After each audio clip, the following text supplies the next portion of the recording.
նվաճված նրա կողմից։ Յուրաքանչյուրի բարձրագույն կոչումն է կատարելապես նվաճված լինել նրա կողմից։ Առաջ գալով ասաց մի մարդ, որին սկզբում չճանաչեցի. «Ես պիտի իմանայի դա», ավելացրեց նա, իսկ հետո ասաց իր անունը. «Ես ապշեցի, որ այդ մարդը սուրբերի միջավայրում է գտնվում»։ Նա մեծ նվաճող էր եղել, և ես միշտ հավատացել էի, որ Հիսուսի անունով նա ավերածություններ ավելի շատ էր արել, քան ցանկացած ուրիշը։ «Ես ևս իմ վախճանից առաջ գտա խաչի ողորմությունը», ասաց նա։ «Դու վերադառնում ես ոչ թե որպեսզի միայն նվաճես նրա համար, այլ նաև որպեսզի նվաճվես նրա կողմից։ Եթե քեզ նվիրես այն բանին, որ միշտ հանձնվես, կապիտուլացվես նրա առջև, նա քեզ կօգտագործի իր անունով նվաճումներ անելու համար։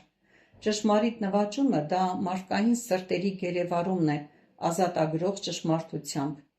Առավել մոտիկից նրան հետևողները կօգտագործվեն շատերի նվաճելու համար և արքաների մեջ մեծագույնները կլինեն։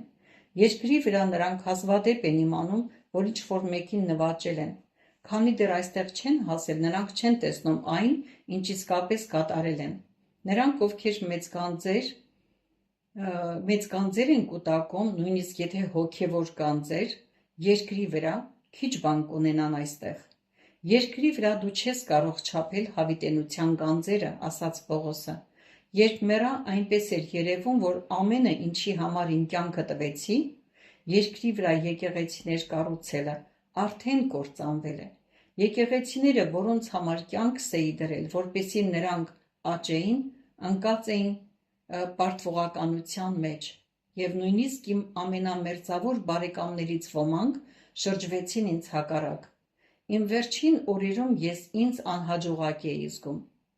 Այո, բայց մեր մեծ մասը այստեղ, և նույնիսկ ես, Պողոսին հոգևոր հայր ենք համարում, ասաց մեծ նվաճողը,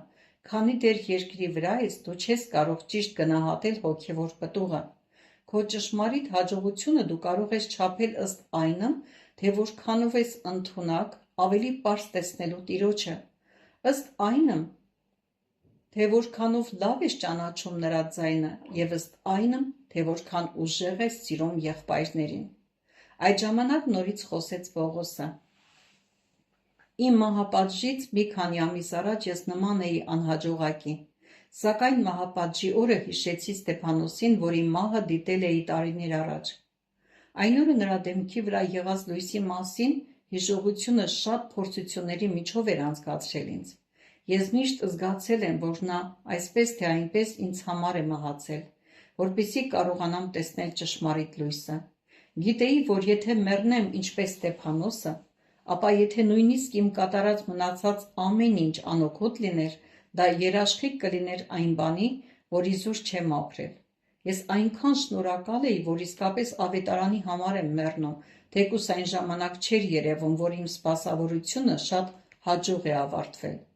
Երբ այդ հայտնությունը իջավ ինձ վրա, այն շնորհք բերեց, և իմ վերջին երկրավոր օրը ամենահիասքանչն էր։ Այդ ժամանակ հասկացա, թե քանի որ ապրել և ավետարանին ծառայելու համար անկեղծորեն ձգտել եմ ամեն օր սպանել իմ ցանկությունները, միշտ մերժել եմ ինքս ինձ, ապա դրանով ցանել եմ հավիտենականության սերմերը։